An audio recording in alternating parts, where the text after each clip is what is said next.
All right, let's get right into it. We're about to pull back the curtain on one of the most powerful, yet kind of hidden forces in the entire global economy. This is the story of the hidden trillions. So let me start with a question for you. What if the biggest, most influential investors, the ones making massive bets on the companies shaping our future, aren't famous billionaires, but entire countries operating quietly behind the scenes?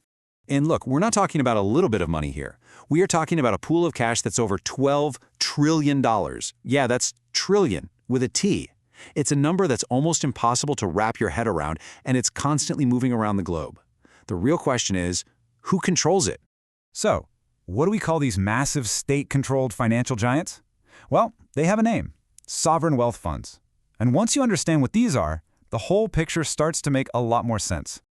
You know, when you break it down, the idea is actually pretty simple. A sovereign wealth fund, or an SWF for short, is basically a country's giant savings account. A nation makes a whole lot more money than it needs to spend, usually from selling stuff like oil and gas, and instead of just letting that cash sit around, they invest it all over the world to make even more money for the future.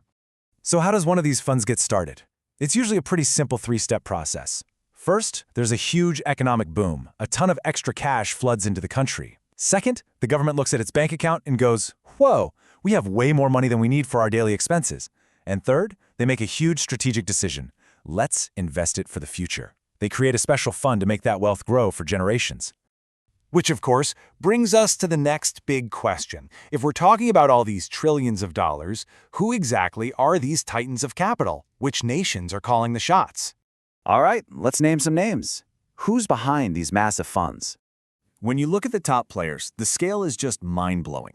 At the very top, you've got Norway's government pension fund, an absolute behemoth built on oil money. Right up there with them are China's investment corporation and the UAE's fund.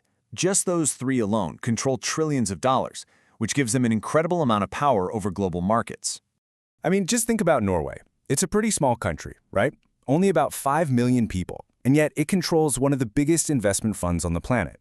It's all built from their oil reserves. And get this, their fund owns, on average, a piece of every single publicly traded company in the world. All of that is to secure their country's future for centuries.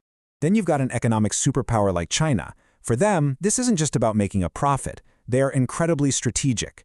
They use their fund to make very specific investments in technology and infrastructure that line up with their long-term national goals. They're basically using their capital to build their future influence. And you just can't have this conversation without talking about countries like Saudi Arabia. As an energy giant, they're now using their massive fund for one huge goal: to shift their entire economy away from oil. They're pouring money into everything from tech startups and video game companies to building brand new, futuristic cities.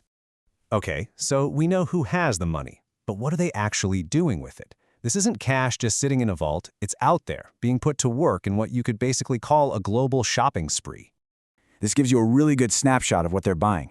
They're smart about it. They don't put all their eggs in one basket. They spread the wealth around, investing in big global companies, the latest technology, critical infrastructure like ports and airports, and, of course, the financial markets themselves. And this is where it starts to feel really personal. We're not talking about abstract numbers here. We're talking about real-world things. A sovereign fund might own a huge chunk of that social media app you use every day, or it might literally own the airport you fly out of on vacation. In so many ways, they are the silent owners of the global economy. So you see, this is about way more than just getting a good return on your investment. This is about influence. It's a global power play, a long-term strategy to shape the economy of tomorrow.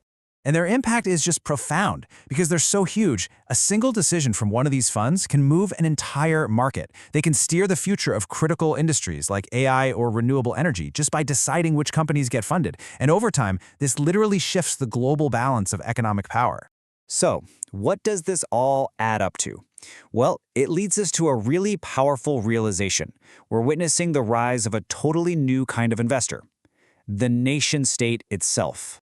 And this highlights the fundamental difference in how they think. A traditional investor is often focused on quarterly profits, right? It's a short-term game.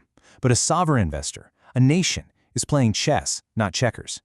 Their timeline isn't months, it's decades, maybe even generations. The goal isn't just a quick profit. It's about securing long-term stability, strategic influence, and national power. So the next time you hear about the global markets, just remember this. Some of the most powerful forces shaping our world, deciding which companies succeed and which technologies win, they aren't individuals you can name. They are nations, and they're investing in a future they plan to build.